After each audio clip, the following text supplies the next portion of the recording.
ആരാധനയ്ക്ക് യോഗ്യനായ ഈശോയുടെ ദിവ്യഹൃദയമേ, സമാധാനത്തിൻ്റെ ആലയമേ, അങ്ങേ വിനയ സ്വഭാവത്തെയും ക്ഷമയെയും ഓർത്ത് ധ്യാനിക്കയാൽ എൻ്റെ ആത്മസ്ഥിതി ഏറ്റവും നിർഭാഗ്യാവസ്ഥ ആയിരിക്കുന്നുവെന്നറിഞ്ഞ് ഖേദിക്കുന്നു.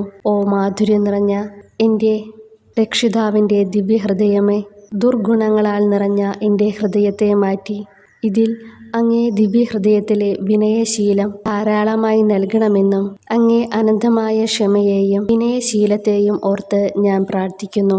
കർത്താവേ, അങ്ങേ മണവാട്ടിയായ തിരുസഭയ്ക്ക് പൂർണ്ണ സ്വാതന്ത്ര്യം കൊടുത്തരുളണമേ. ഞങ്ങളുടെ പിതാവായ പരിശുദ്ധ പാപ്പയെ സംരക്ഷിക്കണമേ. എല്ലാവരും അങ്ങേ ഏക സത്യസഭയെ അറിഞ്ഞ് ഏക ഇടയൻ്റെ കീഴാകുന്നതിന് വേഗത്തിൽ ഇടവരുത്തണമേ. നിർഭാഗ്യ പാപികളുടെ മേൽ കൃപയായിരിക്കണമേ. ശുദ്ധീകരണ സ്ഥലത്തിലെ ആത്മാക്കളെ ആശ്വസിപ്പിക്കണമേ. അയോഗ്യദാസരായ എൻ്റെ മേലും കൃപയായിരിക്കണമേ. അനുഗ്രഹത്തിൻ്റെ അമ്മയായ മറിയമേ, ദിവ്യഹൃദയത്തിൻ നാഥേ, ഞാൻ അപേക്ഷിക്കുന്നതും ആഗ്രഹിക്കുന്നതുമായ സകല വരങ്ങളും അങ്ങേ ശക്തമായ മധ്യസ്ഥതയിൽ ശരണപ്പെട്ട് അങ്ങ് വഴിയായി ലഭിക്കുമെന്ന് പൂർണ്ണമായി ഉറച്ചിരിക്കുന്നു. ആമേൻ. സ്വർഗസ്നായ ഞങ്ങളുടെ പിതാവേ, അങ്ങയുടെ നാമം പൂജിതമാകണമേ. അങ്ങയുടെ രാജ്യം വരണമേ. അങ്ങയുടെ തിരുമനസ്സ് സ്വർഗത്തിലെ പോലെ ഭൂമിയിലുമാകണമേ. അന്നന്ന് വേണ്ടുന്ന ആഹാരം ഇനി ഞങ്ങൾക്ക് തരണമേ. ഞങ്ങളോട് തെറ്റ് ചെയ്യുന്നവരോട് ഞങ്ങൾ ക്ഷമിച്ചിരിക്കുന്നത് പോലെ ഞങ്ങളുടെ തെറ്റുകൾ ഞങ്ങളോടും ക്ഷമിക്കണമേ. ഞങ്ങളെ പ്രലോഭനത്തിൽ ഉൾപ്പെടുത്തരുതേ, തിന്മയിൽ നിന്ന് ഞങ്ങളെ രക്ഷിക്കണമേ. നന്മ നിറഞ്ഞ മറിയമേ, സ്വസ്തി, കർത്താവ് അങ്ങയോടുകൂടെ സ്ത്രീകൾ അങ്ങ് അനുഗ്രഹിക്കപ്പെട്ടവളാകുന്നു. അങ്ങയുടെ ഉദരത്തിൻ ഫലമായി ഈശോ അനുഗ്രഹിക്കപ്പെട്ടവനാകുന്നു.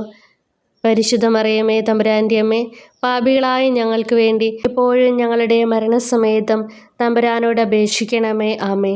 പിതാവിനും പുത്രനും പരിശുദ്ധാത്മാവിനും സ്തുതി, ആദിയിലെ പോലെ ഇപ്പോഴും എപ്പോഴും എന്നേക്കും. ആമേ. സുകൃത ജപം.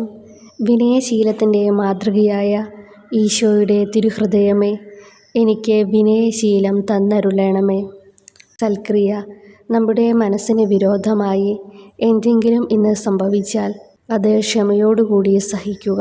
തിരുഹൃദയത്തിൽ നിന്നും എൻ ഹൃദയത്തിലേക്ക് പുറപ്പെടും ദിവ്യമാമഗ്നിജ്വാലയേ, നിൻ തിരുഹൃദയം പോലെൻ ഹൃദയം ഒരുക്കാൻ ചൊരിയണേ ആശീസ് അനുഗ്രഹങ്ങൾ.